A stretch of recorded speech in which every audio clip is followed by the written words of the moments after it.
Happy New Year, everyone! Fina here from Fina Reads. Welcome back to my channel. Thank you for joining me even in the new year.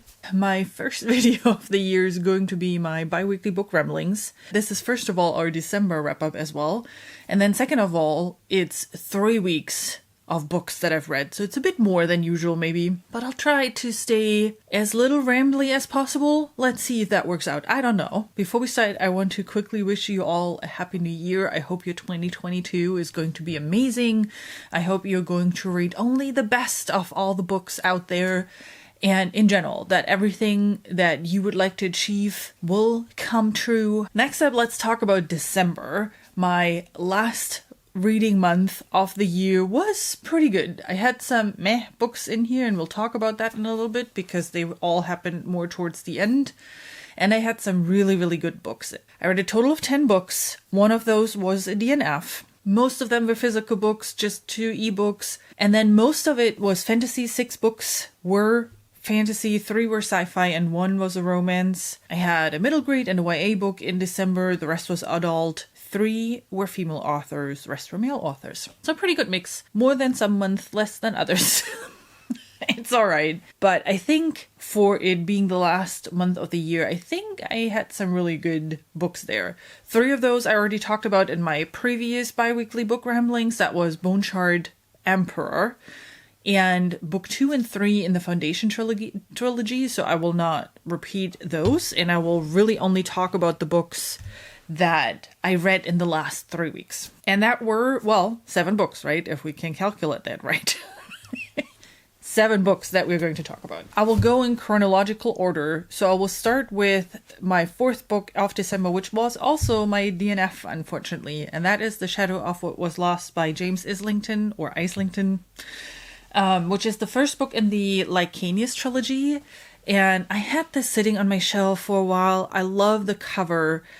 And it was one of those books that every time I looked at it, it was like, this is going to be a love it or hate it type of situation. And unfortunately, it was kind of a meh situation more. So first of all, I read a little bit more than half, and that's when I gave up, which is surprising. Usually when I'm that far along, I'll continue reading. But given that this is quite of a chunker, I decided, you know what, I just don't want to do 300 more or 400 more of these pages. And just decided to end it right there and pretty much DNFing the series. I keep it kind of open because now I'm waiting for other people to continue reading it, since this was a read-along with my little winner circle group, and they are going to continue reading the series in probably January and February, 1 book per month. And I'm kind of waiting to hear what they are saying and how the story continues, because after I was halfway through and I was contemplating if I should DNF it or not, I started looking up some reviews, and I found a lot of people saying that it gets even more convoluted as we move along. And I was like, I'm just not in the right mind space for something that is so all over the place that this book is. So let's take a step back. What I really liked about this one, the whole premise around the Augurs and their history and that world setup, the way it started out was really interesting. The premise of the book is amazing, and I like what he came up with as like the basic idea of the story. What I had an issue with was that there was a lot of info dumping. The motivation of the characters was not clear to me. There were so many characters, so many names thrown around, so many people we are introduced to that you don't know if they are important or not. There was just a lot of stuff going on.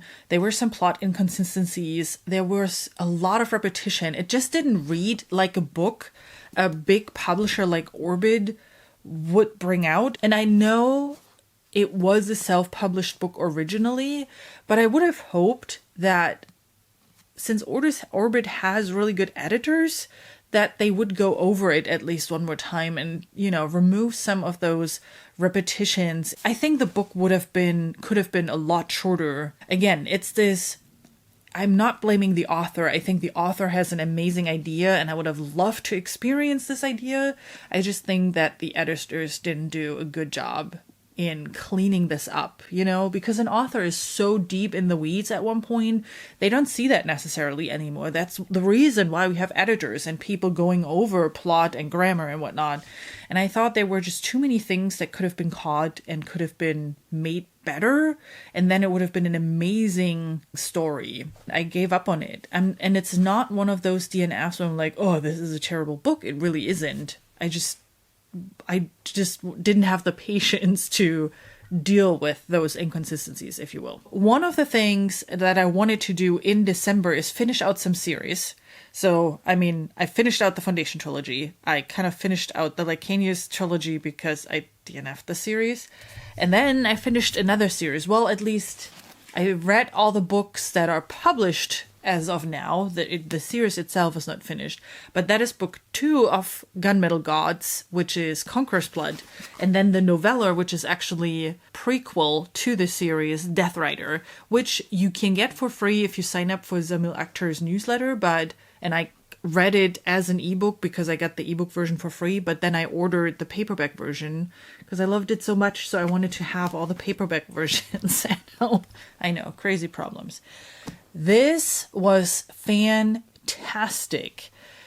I gave it 5 stars, both of them, Death Rider and Conqueror's Blood. Gunmetal Gods, the first book in the series, which I read in the summer, was, I think, a 4-star read for me, but book 2 and the prequel, awesome. Let's see if I can put this in words. So first of all, no spoilers, so I will not talk much about what this book in particular is about. It continues where book 1 left off, but with different characters. So you again have 2 viewpoints, similar to book 1, where you had Micah and Keva going back and forth. Here, again, you have 2 viewpoints. I will not say who or what or when, because it is a slight spoiler for book 1 if you've never read the Gunmetal Gods series. The writing in book 2 was really, really well done. By the way, when I say book 2, I mean both of those, the novella and book 2, because I read them right after another. And what I find so fascinating is his imagination. What he just comes up with when it comes to the magical pieces of this world and the religion of this world. It's incredible. I've never read something like this. Just be aware, if you're interested in the Gunmetal God series, book 1, book 2, and the novella are very dark and bleak. It's in the middle of war. There's so much gore and very descriptive details around, if something happens in a war situation. It's not a fairy tale. But the way he writes these stories is incredible. The way he writes the characters, where they are coming from. What I also really like is that nothing is really good or evil in his books. You're sitting there and contemplating okay, so who is now the right way? And I think the actual reason for that is there is no right way, just as in real life, right? There is no good or evil. There is no black and white. And he is really good in showing that someone who has good intentions can still do bad things. And it's so good. It is such an incredible story, and I loved every page of it. I read that, actually, both of those really quickly, and I cannot wait for book 3, which he said towards the end of next year, which was last year, so I'm hoping it's going to be this year. This is confusing. Anyway, if you like dark, bleak stories that have a really imaginative story with a Middle Eastern fantasy inspiration, pick up Gunmetal Gods. I cannot recommend it enough. It is such an amazing writing style. It is such an imaginative world. The religion and the gods that he comes up with, the descriptions of that whole part of this plot is mind-blowing. I can't really put it in words. It's just, I read it. After this grimdark tale, I read something a little bit lighter. And that was The Bear and the Nightingale. Yes, I know, I wanted to finish series, and here I am starting a new series. It is what it is. This was part of a read-along for that Evie from She Was Only Evie is organizing. She is doing 1 book a month, starting with The Bear and the Nightingale in December. And I read that over Christmas, and I did not expect this. This was another 5-star read for me. It was so good. This is a fairy tale, but Russian inspired, so it's using Russian names and Russian folklore to tell this fairy tale, and it is written like a fairy tale. When you read it, the writing style is very different than your traditional fantasy stuff, and it's fantastic. I don't know what else to say. The story is so heartwarming because I grew up in East Germany, so I'm familiar with some of the Russian folklore and the Russian fairy tales. My mom, till today, loves Russian fairy tales and watches them pretty much every Christmas. She has them all on DVD and she loves them. And that's what I grew up with. So first of all, this felt incredibly familiar to me. The characters are just fascinating. I love, again, the discussion about religion in here. I really enjoyed following along Vasia's journey and her coming to terms with how the world works and how she perceives the world and how she fits into this world. It is lovely. It is fun. It is wholesome, yet not always nice. The writing is phenomenal. The prose is phenomenal. It's yet another book that I highly recommend if you haven't picked it up yet. I'm so glad that Evie organized this read along, that I saw it and that I decided to jump on that. So Evie, thank you so much for doing this. The next book was a quirky one. That's a sci-fi, and that's Do Androids Dream of Electric Sheep from Philip K. Dick. Also a read along, and that was weird. That was a really weird ride. It was interesting, I guess. It was an interesting story with kind of quirky characters and a really quirky world. There's also some really weird religion stuff going on, and I'm not quite sure where I would place this in the sci-fi world. It's definitely messed up. One of the guys in our little Discord group also said that the author wrote that after heavy drug abuse. I forgot which one it was. He knew all about it, and I was like, yeah, that explains a lot of things. So it's definitely one of those books that is considered classic sci-fi and considered one of those that you should read it. I don't know if you really should or need to. It was interesting. I gave it 3 stars because it was not bad per se, but it was definitely something that I thought was just plain weird. And with that, we're coming to probably the worst book that I've read this month, even worse than The Shadows of What Was Lost that I DNF'd, and I wish I would have DNF'd this one.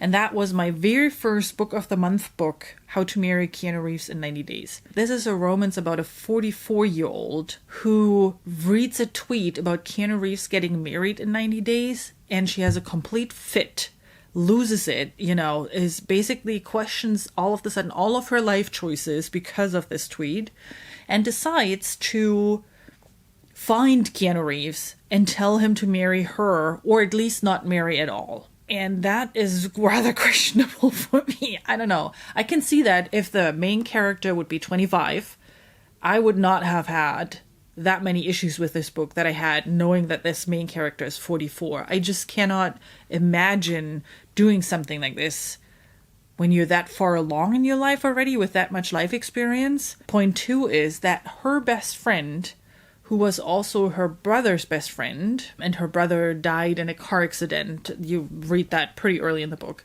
So they're connected through that trauma of losing her brother, and he has been in love with her since forever, even before that happened with the brother. And she kind of was too, and she kind of even sees him in a sexual way and talks about at the beginning, where it was not even about them becoming a couple at the end of the day. It was just such a weird relationship those two had. They were not really friends. They were kind of in love with each other, but never told each other. And then all of the sudden, I mean, they always said it was friendship, but then the best friend decides to go on that journey to find Keanu Reeves with her.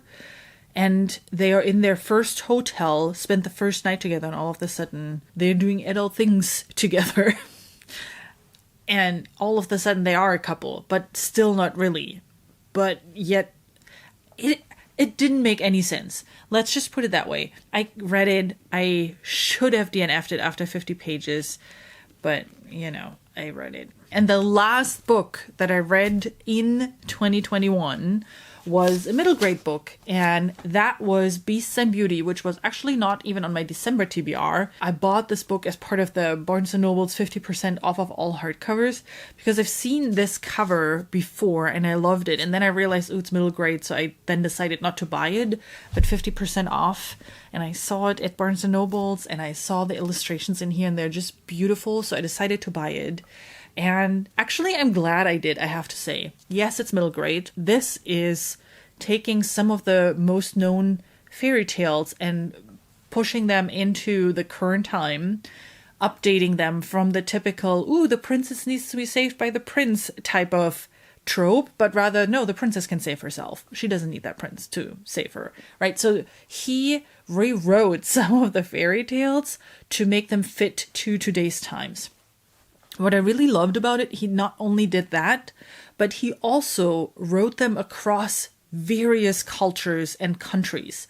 So one story plays in India, Hansel and Gretel, which was, by the way, one of my favorites. One has Asian characters as part of that. One has Spanish characters as part of that, which you don't have in the typical Grimm fairy tales. It's usually, well, German or Western European type folks playing the main characters in those stories. And he did a really good job in diversifying the whole thing. Definitely an interesting read, something that I want to read again to pick up on some more of the clues that he put in here and the things to consider. And definitely a book that I would highly recommend even for YAs and adults, because he put the stories into a way that makes you just think about some situations. And I think it's a good thing. And he packaged them in a really nice way. Plus, the writing was very beautiful again. Really good prose. I really loved what he did there. And then again, the illustrations are really pretty. That's all the books that I read in December. I'm doing a complete wrap up of the entire year in some upcoming videos, so definitely keep an eye out for those in January. One of the things that we also talk about in my bi-weekly ramblings are what are the books that I'm planning on reading within the next 2 weeks. I already started the Green Rider book because, as you might have heard on my channel, I'm doing the Green Rider read along and we're starting with book 1 in January. And I'm actually late. Other people already started and read 100 pages of the book and whatnot. I'm excited to read all the comments. I've already seen a bunch of those. Yay! I definitely have a couple of folks that are liking it so far. So of course, I want to read it with them. And I'm so excited for this to be my first book of the year. It just feels like coming home again. And I just read the first chapter this morning. And in parallel to this, I will be reading The Long Walk by Stephen King, which is a read-along with Jake from the Bookish Drummer. It's an unofficial read-along. It's basically between the two of us. But if you are interested in joining us reading all the Bachman books, one per month, feel free to do that. I'll link Jake's channel down below, and then you can find his Discord on that channel, and if you want to join us there.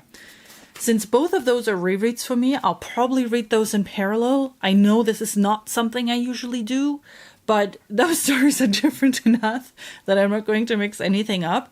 Plus, I really want to read both. I actually didn't know which one to start the year with. Jake is pretty much done with this one already, and I'm filming this on the evening of the 1st. And he is already done with this. And then a third book that I'm really excited about starting is R. Scott Baker's The Prince of Nothing trilogy, with book 1 being The Darkness That Comes Before.